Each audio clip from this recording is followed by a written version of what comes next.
Amen. So mekaribishwa sana. Let us sit. Let us have our seats. And we decree and declare this service will not leave us the same again.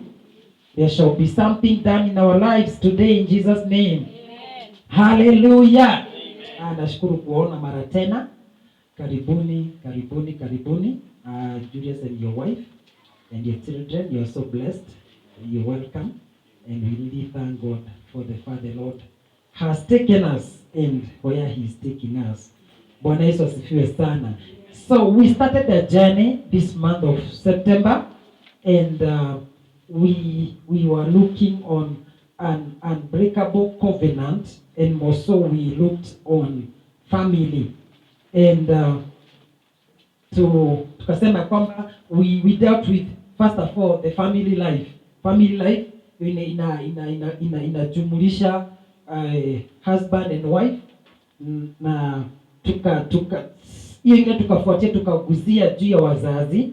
Tukasema we need to treat our parents well, and we need to be calling on them. We also need to be a blessing to them for the walitulea na wakatuzaa na tukafika mahali tumefika. Tukasema kwamba ni muhimu ya kwamba tuwe baraka kwao kila siku na kila wakati. Bwana Yesu asifiwe sana.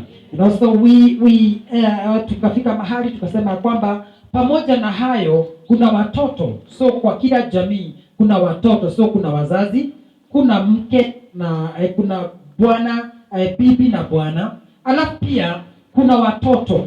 So tukasema kwamba how to secure children's destiny. Tukasema kwamba sisi tuko na covenant right ya kusimama katika pengo kwa ajili ya watoto wetu katika maombi na katika mambo mengine ambayo tuliona wakati mwingine uliopita. Tukasema kwamba tunastahili kuwa na imani on their behalf. So we have faith on their behalf, and we stand in the gap and pray for them and believe that something good will come out of them. And therefore today we are gathered here again, and it is my prayer that the Lord will continue to remember our children. I've not just kuombea, na naamini ya kwamba Mungu kutokana kwao kuna kitu kizuri kitatokea. Bwana Yesu asifiwe sana. So we need to pray for them and also believe God on their behalf, and tuamini ya kwamba katikati ya mambo mengi ambayo wanapitia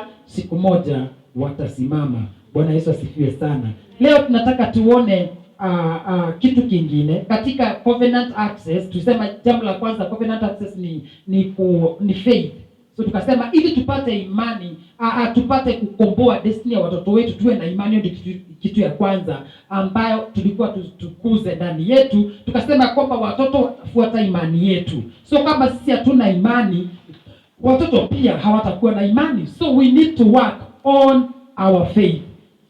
Bwana Yesu asifiwe sana. So number 2 is to be conscious of angelic covering. Number 2 is to be jambo la kwanza tumesema ni faith, na hiyo tulishughulikia sana iliyopita. Jambo la pili, so number 2 of access, covenant access to delivering or securing our children's destiny is being conscious of angelic covering. Being conscious of angelic covering. Now, God has assigned guardian angels to children to oversee their affairs on the earth. God has assigned, ama Mungu amepea malaika kazi ya kuangalia, anaitwa guardian angel, malaika mlinzi. Amepewa majukumu ya kuangalia maslahi ya watoto wetu katika dunia. Kwa hivyo kila mtoto mahali popote alipo anastahili kuwa na ulinzi wa malaika. Sasa kuna kitu ambacho tutaona leo, kwa sababu haikui rahisi na si rahisi kama hakuna mtu ambaye amesimama katika mwanya, na huyo mtu ni wewe. So there are few things ambazo tutaona siku ya leo ambazo tunastahili kufanya ili tusaidie watoto wetu katika jina la Yesu. So wacha tusome Matthew chapter 18. Matthew chapter 18. So you allow me, I will read English, then I will tell, I will interpret. Matthew chapter 18. And verse 10.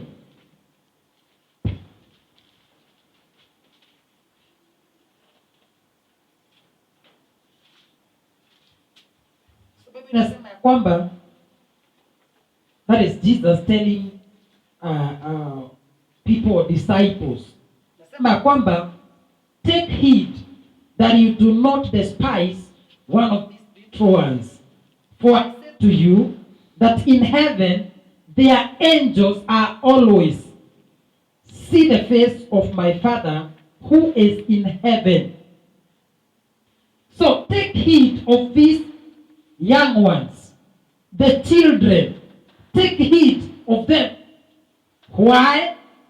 Angels in heaven, they don't just see little children. Malaika mbinguni huwa tu hawaoni watoto wadogo. Sisi ndio tunaona watoto wadogo. Yesu akawaambia ya kwamba take heed of these young ones. It is only us who see children just as children. But the angels in heaven, when they see them, they see God of heaven. Bwana Yesu asifiwe sana. Watoto wetu hatustahili kuwaona kama vile watu wengi wanaviona. Wanaona watoto ni sumbua. Wanaona watoto wamekuja kukua shida katika maisha yao. Tunastahili kuona watoto kama Mungu wetu wa mbinguni. Kwa sababu kama malaika anapowatazama anaona Mungu, then we also need to see God in them. No matter what they are going through, no matter what they are doing right now, we need to see God in them. Bwana Yesu asifiwe sana. We need to see the face of God even in that young man, that young lady. No matter what he or she is doing, we need to see God in them. Kile ambacho kimemaliza watoto wetu, na especially wanapokuwa wakubwa kidogo, it is how we see them and what we talk about them. Bwana Yesu asifiwe sana. Kama wazazi tuna jukumu kubwa ambao Mungu ametupea kwa ajili ya watoto wetu. Na hiyo ni kujua ya kwamba kuna malaika ambaye kila siku, and one of the things that we need to understand, it is our responsibility to give angels orders and instructions concerning our children. Bwana Yesu asifiwe sana. So ni jambo moja malaika kuwepo, na ni jambo lingine kwa mzazi kujua ya kwamba malaika yuko, na ni kazi nyingine ya mzazi kujua anastahili kupatia malaika kazi. Bwana Yesu asifiwe sana.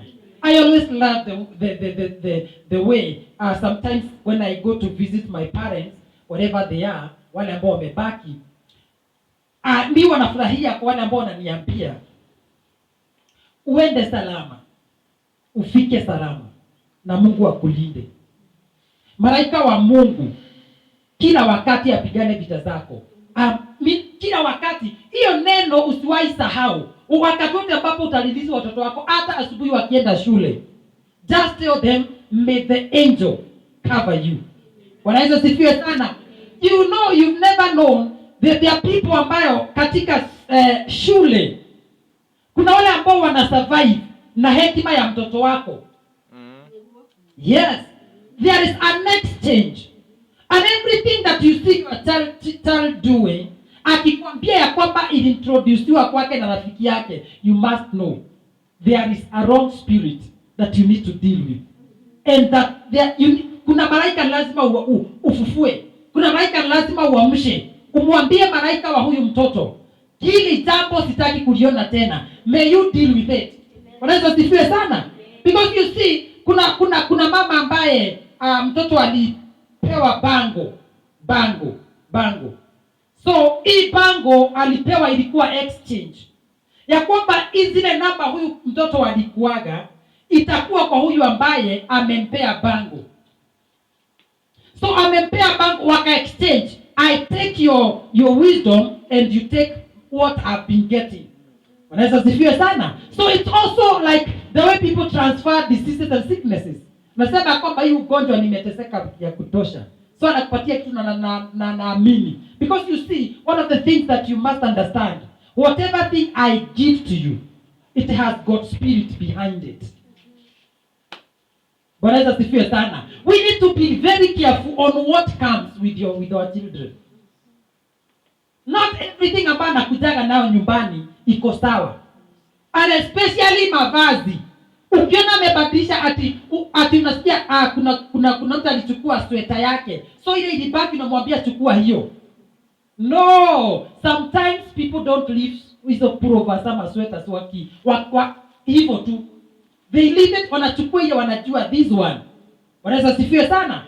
It is important.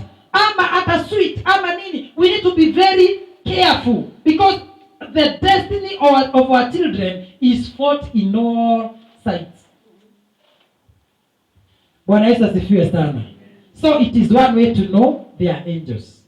Ni jambo moja kujua kuna malaika, lakini ni jambo lingine kwa mzazi kujua kuna malaika, na ni jambo lingine kwa mzazi kujua malaika amekuja kufanya nini.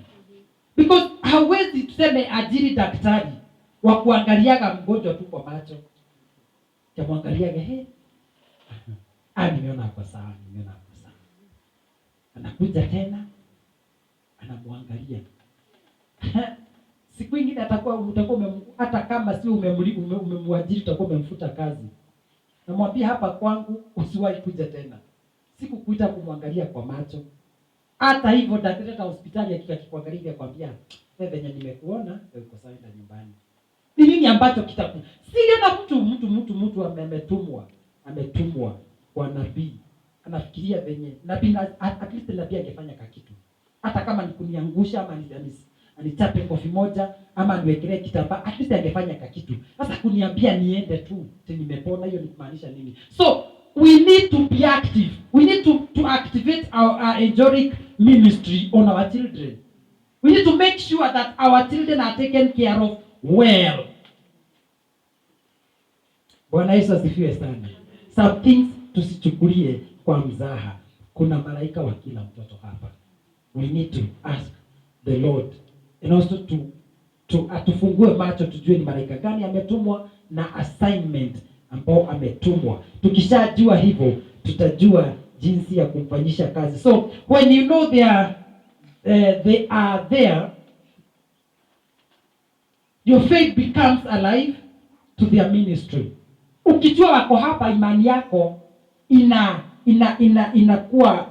inakuwa alive kwa ministry yao. Utajua ministry yao, utajua nini ambacho wewe ukijua wako hapo ni jambo mzuri, na pia utajua ni nini haswa ambayo imani yako itaelekezwa kwa ministry yao kuhusu watoto wako and the operations of your children's behalf. So we need to know they are angels.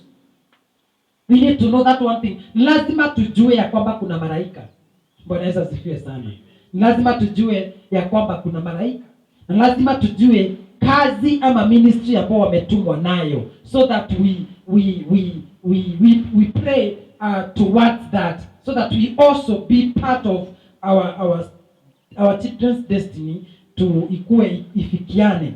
Ecclesiastes chapter 5 verse 6. Mhubiri 5 na mstari wa 6.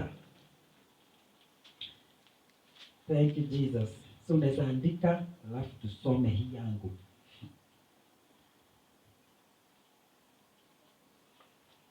So nasema kwamba do not let your mouth cause your flesh to sin, nor say before the message of God that was an error. Why should God be angry at your excuse and destroy the work of your hands? For in the multitude of dreams and many words there are also vanity, but fear God. So do not let your mouth. Now we are talking about our children.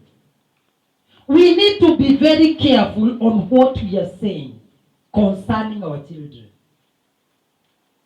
We need to be very careful. We need to be very careful. So before we say that the message of God was not right,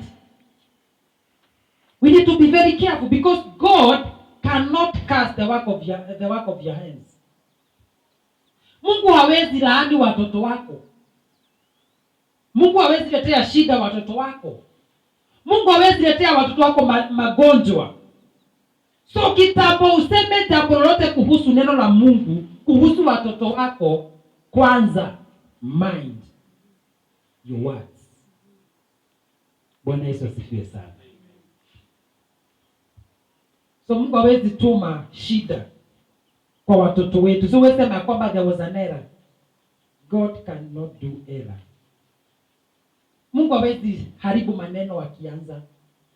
Akisha release hiyo word inakujaga na utimilifu katika maisha. So Mungu hawezi atilia kitu ambacho kinaitwa rejected. Kwa kampuni kuna hizo reject.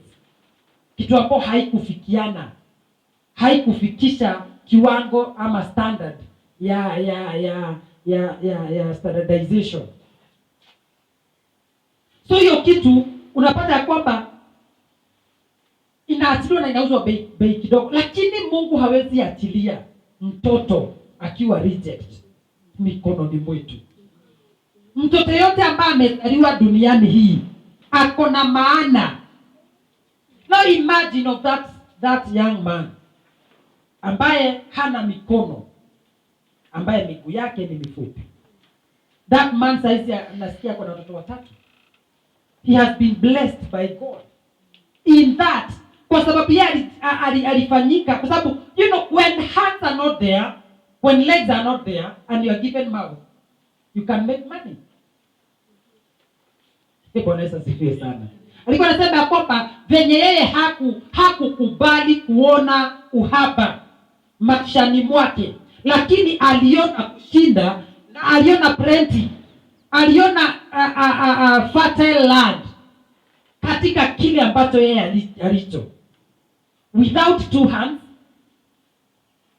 na pia miguu yake ni mifupi, but hakuna kitu hata moja hawezi operate. Bwana Yesu asifiwe sana. Tuko hapa kujua kwamba watoto wetu no matter status ambao wako saizi, wako na kitu ndani yao ambao lazima tukoroge. Bwana Yesu asifiwe sana. Lazima tuvuruge. You know, wakati ambapo tunaongea juu ya watoto wetu, wengi wetu tunajua mahali wametoka na mahali wamefika, ni nini imefanyika na nini bado fanyika. We know. But now we need to activate the angelic ministry on them. Na kile ombi ambalo unastahili kuomba ni ya kwamba mimi nimeongea ya kutosha. Nafurahia mzazi ambaye anasemaga nimeongea ya kutosha.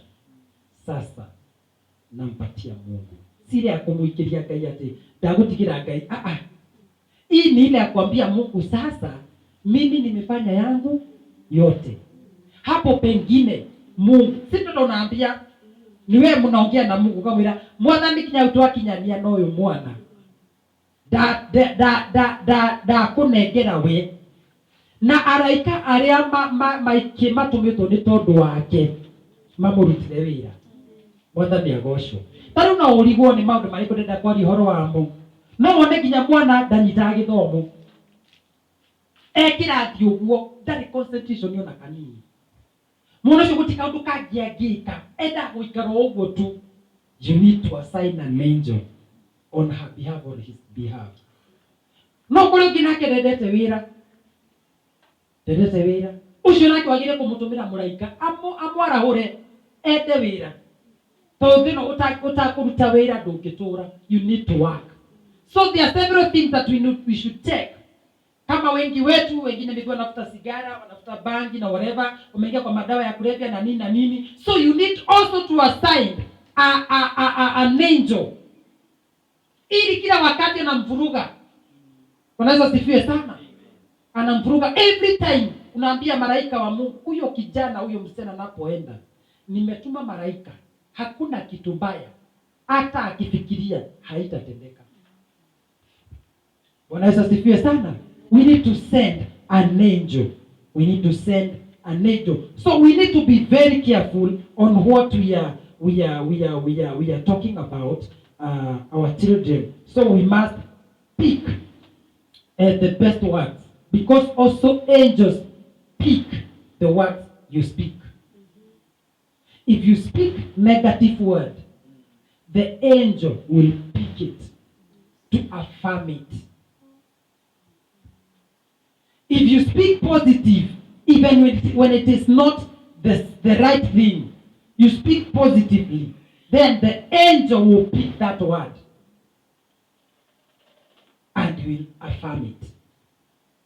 Naomba ya kwamba Mungu atusaidie ya kwamba hatutasema kile ambacho tutaona kibaya kwa watoto wetu, lakini tutasema kizuri out of that which is wrong or bad thing in their lives. Tutakuza hicho kizuri, tutakuza hicho kizuri, siku baada ya nyingine tutakikuza, then we give it to the angels, then the angels will affirm it, they will become. Bwana Yesu asifiwe sana. Watoto wetu hawezi enda zaidi, hawezi kuwa kile ambacho. So Psalms 34 verse 7, Psalms 34 verse 7,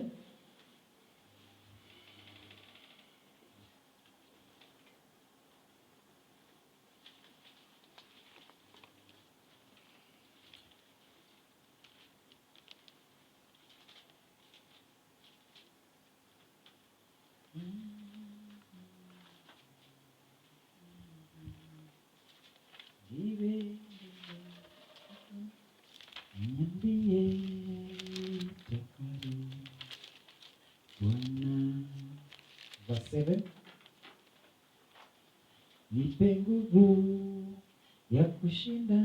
So the angels of the Lord encamps all around those who fear him and delivers them.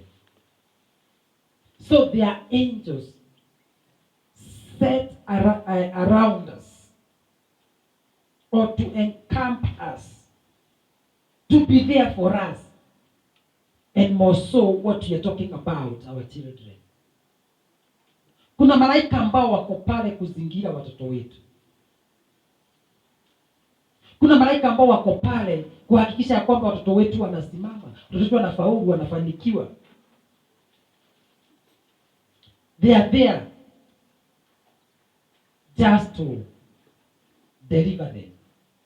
I pray that our children today, the angels set to be around them, will deliver them. Hata wata, wakati ambapo unawaachilia wanaenda, hauendi na wao. Lakini kila wakati wanapoenda watume na malaika. Just tell them to go and be blessed, and may your angels work on your behalf. Bwana Yesu asifiwe sana. So this means your children are covered in school, out of school, and wherever they are. Hata wale ambao wameajiriwa, watoto wako, because no matter the age, watoto wako ni watoto wako. Na no matter mahali walipo, uko bado na covenant right, hiyo usiwaisahau. Hata akifikisha miaka 50 na uko 80 ama 90, bado wewe ni mama na wewe ni baba ya hao watoto. And every word you speak, like now we have seen mtu ambaye ako na miaka 80 90 akilaani watoto wake ambao wamepata magari na manyumba, zinachotwa siku moja. Why? Wakiwaachilia, hata without them speaking, Mungu anajua kulipishia watoto wazazi. Bwana Yesu asifiwe sana. Hata wazazi wasiposema chochote, but itakuwa laana wakati ambapo mtu amekaa vizuri na wazazi. Kuna watu ambao tulikuwa tunaongea mahali nikamwambia kwamba nafikiri hapa tulisema kwamba you don't take a friend to a great hotel that you've never taken your parents. So wakati ambapo tunawaachilia, hata wasiponena kitu, Mungu anafanya kazi. Bwana Yesu asifiwe sana. So we need to know ya kwamba hawa watoto hata wakati mahali pote walipo, just waombea kwamba hakuna siku watasababisha moyo wako ulie. Because unajua wazazi wetu wanalia, wazazi wengi wanalia na moyo, hawaliangi na macho na machozi tunaona. Tunaweza cheka, wale sasa analia kwa sababu ya mtoto wake ako mahali. Na najua hata sasa tupo. Sasa hizi kuna wengine tunalia na moyo. Tunalia na moyo, nasema wewe ya kimungu. Naweza kosa kulia machozi toke, but kuna uchungu uko ndani. Huu uchungu ndio tunastahili kuambia Bwana akumbuke watoto wetu. Tunaweza sifiwe sana. Hakuna mtu hapa alipata mtoto akuwe shida. Hakuna mtu alipata mtoto akose kazi. Hakuna mtu alipata mtoto akuwe tu kazi yake ni kuzunguka na kuzurura na kutumia mavitu na vitu ambavyo. So we need to stand on their behalf today. Bwana asifiwe sana. So the angels are covering our children no matter where they are. So the angels encamp around them, shielding them from all arrows of the wicked one, in order to preserve their colorful destiny. We must believe God, ya kwamba watoto wetu. And when we say, wakati ambapo tunapoongea watoto wetu, we should not also forget that kuna watoto wengine ambao tulisema last time, kuna watoto wengine waliachwa na wazazi wao. Tukasema ya kwamba we be parents to them. Usema ya kwamba sasa kwa sababu hiyo mtoto mama yake na baba yake hawako, hana mtu wa kumshughulikia, na wewe umwachilie. When God gives you time, just pray for them. Hata si mambo mingi, ombeage tu. Naambia Mungu, tafadhali Mungu, na kuomba, kumbuka hawa watoto. Hawana mahali pa kwenda. Hawana jambo la kufanya. Naomba ya kwamba Bwana uwalinde mahali watakapoenda. Naomba ya kwamba uwatimizie, uwape chochote ambacho wanahitaji. Bwana asifiwe sana. So we need to stand. We need to stand as their parents, and also assign angels as God has ordered us today, just to deal with every arrow. Because huyo mtoto unaoona hapo, kama hata kama si wako, anaweza kukulisha hata yeye. Because imagine mtoto wa neighbor akikuwa mkora. So every time you see that young man, that young lady, ambaye ako kwa area ya kwako, muombe Mungu ya kwamba Mungu atampatia kazi akimaliza shule. Kama hasomi, muombe Mungu ya kwamba atakuwa na moyo wa kusoma. Na pia kama hapiti, muombe Mungu ya kwamba amwelimishe in a way that huyo mtoto atakuwa baraka hata maisha ya baadaye. Wewe tu ndiye atabeba na gari wewe. Siku moja hata kama utamwambia, utakumbuka ndani yako, I prayed for this young man. Alipokuwa class 5, nilimuombea. Na sasa ninapoona akidrive, Mungu nakupatia sifa. As you do that, God will always remember your children. God will always stand for your children, wherever they are, in Jesus' name. Amen. So they have a destiny that should be prayed for, fought for, that you need to do anything that you can to make sure that their destiny is secured. Now, number 3, we have said number 1 is faith. Number 2 is angelic covering. We must be conscious of that. And number 3 is to see the right picture. To see the right picture. Now, everything apart from what we are talking about our children, everything is on how you see it. Everything goes the way you see it. The perception that you have.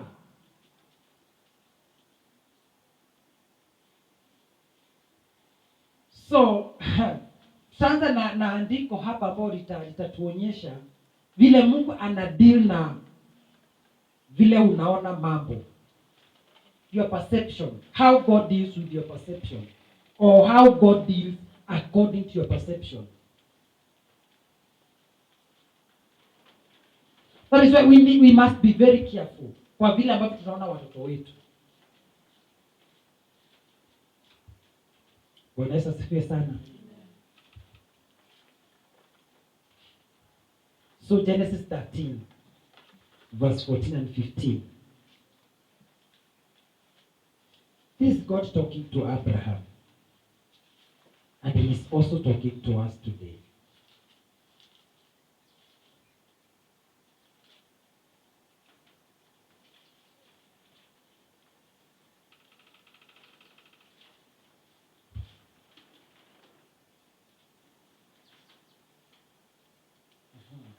That is chapter 13, verse 14. And the Lord said to Abram, after Lot had separated from him, amwambia, lift your eyes now and look from the place where you are. Northward, southward, eastward, westward. For all that land which you see, I give to you and your descendants forever. You see now, Mungu akamwambia kwamba tazama pande zote nne kutoka mahali ulipo na umbali unaezaona, nitakupea wewe na uzao wako. So kile ambacho unaona kwa watoto wako, hicho ndicho kitakachotokea na hicho ndicho kitakachoonekana. Wewe ndiye utadetermine how far your children can go. It's very important to note on that. Because Mungu alimwambia nitakupea as long as your eyes can see. As far as your eyes can see. As far as your eyes can see. So hata kama unaona mwisho unaona mawingu, hapo ndipo itakuwa mpaka wa shamba lako. Na nitakupea wewe na watoto wako. Mungu hawezi kutenda zaidi ya kile ambacho umeona kwa mtoto wako.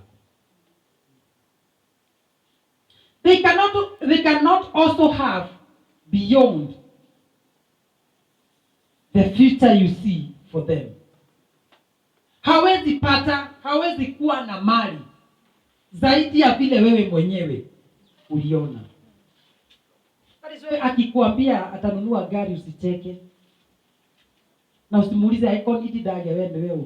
Usende na meka igana kikinya ukinyete. Aikoni yake wende wewe ugie. You know, it is what we say and what we see. Yes, you need to tell them yes. Na wengine ukoro wako leta taisho na wewe musherere. Unaweza sifie sana. You need to believe that saizi hiyo miaka anakwambia na atanunua, mwambie hata umechelewa. Ungekuwa na gari kitambo. Na mwambie mimi I support you, I'm praying for you, may that car come by fire by force. Unaweza sifie sana.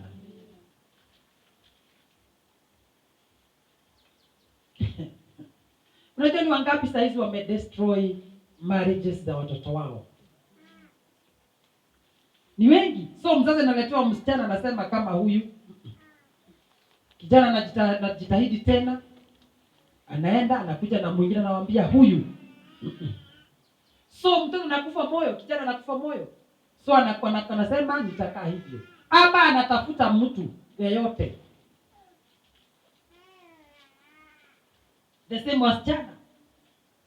Msichana akienda peleke mtu kwa naambiwa hawa ni wale hata hawana kitu. Mtu hana kitu mnapelekana naye wapi? Wamedestroy maisha. Hawaoni kitu kwa huyo kijana. Na haoni kama anasahau ni wangapi wamechukua na hawana kitu. Na saizi wako na kitu. Unaweza sifie sana. It is how you see. Ukiona wanaweza ishi pamoja na wakuwe baraka, I tell you itakuwa. So we need to see. Hata wakati kimeumana, hata ukisikia saizi wamepigana, kama mzazi simama katika pengo, ambia Mungu, wewe ndio uliwashikanisha. Naomba mapenzi yako itendeke. Na naomba ya kwamba kama ndio msichana, kama ndio kijana ambao ameoa msichana wako, ama kama ni huyo msichana ameolewa na kijana wako, waombee wote kama vile ungeombea kijana wako akiwa peke yake. See future in them. Unaweza asifiwe sana. See future in them. Just believe God that things can change. And things can be better. Hawezi pata zaidi ya vile unaweza ona. Bwana Yesu asifiwe sana. Hawezi pata zaidi ya vile unaweza ona. Kikwambia atanunua shamba kale. Amini Mungu. Just say amen. Na namwambia nimekutuma na baraka ufanikiwe. Sasa kama wale wako Nairobi wote wanastahili kununua mashamba Nairobi. Unaenda home Nairobi kuwatembelea watoto wako. Unaweza sifiwe sana. Mahali mtoto wako amini Mungu anaweza nunua shamba hapo. Simwambia uko ule kuasha kutoka ule muda. Na bibi hata kuna hapo hapo na ameenda kuna uwezo wa kununua kuna pesa. Wacha anunue. Unaweza sifiwe sana. Haujui baadaye itakuwa msaada gani. You need to see well of your children. Unaweza sifiwe sana. We need to stand in the gap. We need to pray for them no matter how small they are. And no matter how big they are. We need to remember them. Now, as far as we can see. As far as we can see.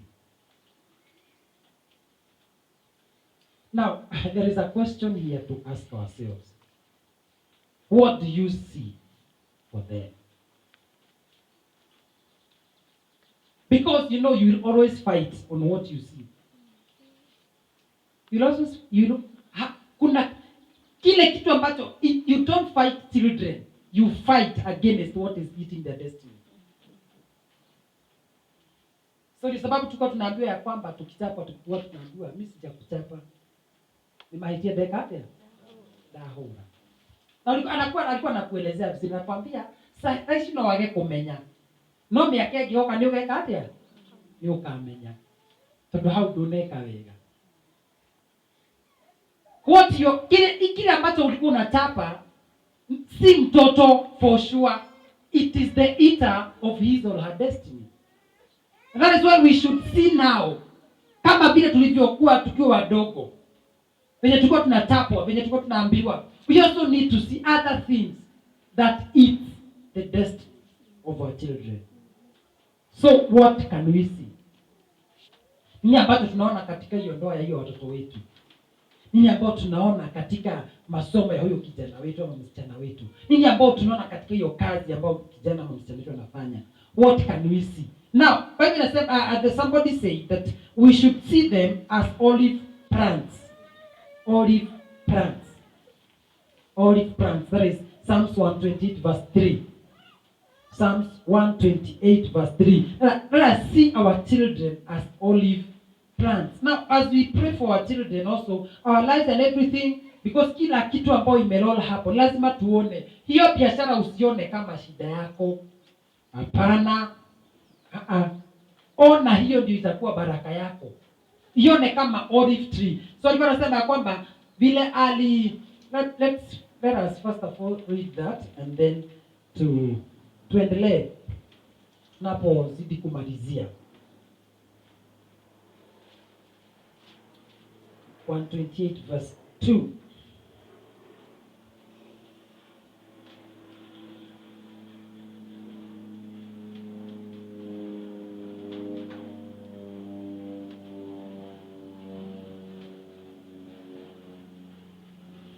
Now you see, nasema kwamba blessed, okay, verse 1. Blessed is everyone who fears the Lord, who walks in his ways. Verse 2. When you eat the labor of your hands, you shall be happy, and it shall be well with you. When you eat the labor of your hands, you shall be very happy, and it shall be well with you. Your wife shall be like a fruitful vine. Now, in every heart of your house, your children like olive plants all around your table. You should see your children as the olive plants. Judges 9 verse 8 to 9 trees walitafuta mtawala, na mti wa kwanza ambao waliendea ilikuwa olive tree. Ilikuwa olive tree. Now, what do I want to mean today is that olive tree is a honorable tree. Ulikuwa mti ambao ulikuwa honored, being the first choice. Miti yote iliamini kwamba olive tree is the best for us. So hawakuanza na mti mwingine, walianza na olive tree kwa sababu miti yote iliamini olive tree can be the best leader. It is a tree of honor. Olive tree is a tree of honor. So your children also should be children of honor. You should see them as honorables in the house. Watoto wetu tunastahili kuwaona kama waheshimiwa katika nyumba zetu. Every time they come, no matter how they are, we should see them as honorables. Bwana Yesu asifiwe sana. They should be instruments of honor in God's kingdom, and society should sought after them for honor. If there is someone to be elected, you must believe that can only be my son or my daughter. If there is somebody to be awarded for something good he or she has done, that is my children. Bwana Yesu asifiwe sana. Hawezi kuwa kinyume na mtoto wako ambaye anasimama bibi kuwa MCA. Naambia watu hata akikuja kwenu msimpe kura, na unasimama na mtu mwingine ambao si mtoto wako. And you know, people believe from what we say as parents. So watu watamnyima kura kwa sababu uliingilia na ulisema. So nasema kama mama yake amwamini nani nini. It's just also like a wife ambaye wife asipoweka tick whatever you do, anaambia watu wachaneni na huyo. I tell you the truth, you must be right. Wakati ambapo what do you call Mudhama, wife yake alisimama kuwa senator, hata kama waliachana, the husband hakuongea chochote kuhusu the wife, hakuongea makosa yote. So wakati wife alipita na watu wakaanza kukaa kama wanakejeli the husband, alisema he's still the father of my sons and daughters. So stories za mimi na husband yangu muachane nayo. In other words, what we speak, tuna confirm kitu katika maisha ya watu. Bwana Yesu asifiwe sana. You don't fight your children when they are rising up. Bwana Yesu asifiwe sana. When they are rising up. Uiseme ya kwamba huku kutoka upate gari, haujawahi tembea hapa, mtaanguka na hiyo gari. No. Bless them. Na waambie tafuteni siku moja mtembee. Na kama unaona hawatembei, watembelee. Sababu huwezi enda round mbili wakose kukumbuka hata wewe. So furahia utajiri wao, furahia baraka zao, furahia uweze waambia kwamba mnaishi nyumba mzuri na mimi bado nikodisha na kodisha. No, bless them. Na waambie na mjue mtu akipata anakumbuka wazazi. Kuna kashamba niliona na hapa, mnaona aje? Hata kama huna pesa, unaweza sifie sana. Mwambie kuna kashamba. Naambia mtakuwa mkileta tushosho kwa proti. Unaweza sifie sana. So you talk to them well and see the ability that they have. Use also their ability. Unaweza sifie sana. Amen. But have wisdom. Because what you say, what you see is what God will do in their lives. Bwana Yesu asifiwe sana. They are like olive plants. You should see them blossoming each and every time wherever they go. They can be the best. Bwana Yesu asifiwe sana. When they say, this time round we need to ongoza mtihani, waambie, go up. Bwana Yesu asifiwe sana. Encourage them. even hao ambao ni wakubwa, tuwa encourage. Bwana Yesu asifiwe sana. Amen. And we pray for them. So olive trees is a honorable tree.